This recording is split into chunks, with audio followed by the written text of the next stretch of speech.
चा जो कॅम्प आहे हा मोठी आहे आणि हा आमच्यासारख्या नवीन विद्यार्थ्यांना न मागता भेटलाय.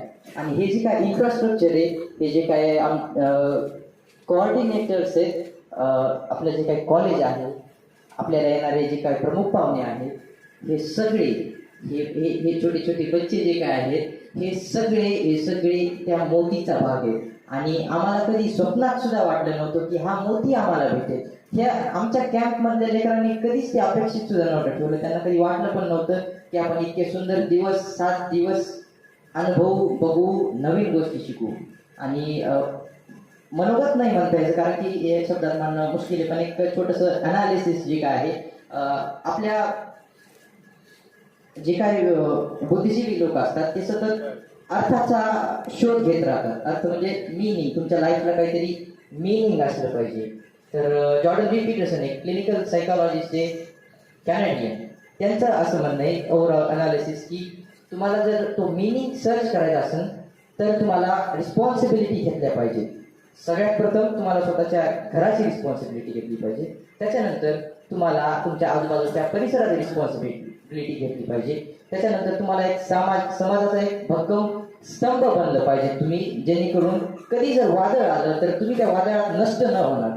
ही रिस्पॉन्सिबिलिटी घेण्याची एक छोटंसं प्रोटोटाईप ह्या 7 दिवसात आम्हाला भेटलंय.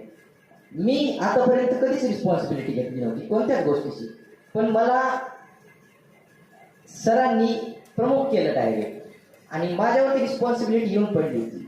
आणि माझ्यावर प्रथम फर्स्ट टाइम काहीतरी मोठी रिस्पॉन्सिबिलिटी आली की या सगळ्यांचं तू नेतृत्व करायचंस. तर मला माझं जो काय एक पर्सनॅलिटी आहे, मी बऱ्यापैकी इंट्रोवर्ट आहे असं मला वाटतंय. तर इंट्रोवर्ट करून मी 7 दिवसात एक्स्ट्रोवर्ट कडे गेलो. ही खूप मोठी गोष्ट आहे. इथले बसलेले प्रत्येक लेकरं या प्रॉब्लेम मधून जात आहेत की ते इंट्रोवर्ट आहे, ते सामाजिक नाहीये. आणि सामाजिक होणं ही खूप मोठी गोष्ट आहे, आर्टिक्युलेट होणं ही खूप मोठी गोष्ट आहे. ते ते तुमच्या जगण्याचं एक साधन आहे. आणि ह्या कॅम्पनी ते जगण्याचं साधन आम्हाला मिळून दिले. त्याबद्दल कॅम्पचे, आमच्या कोऑर्डिनेटर्सचे, आमच्या टीमचे, आमच्या कॉलेजचे, बालग्रामचे, दादांचे, मॅडमचे मी मनस्वी ऋणी आहे. थँक्यू.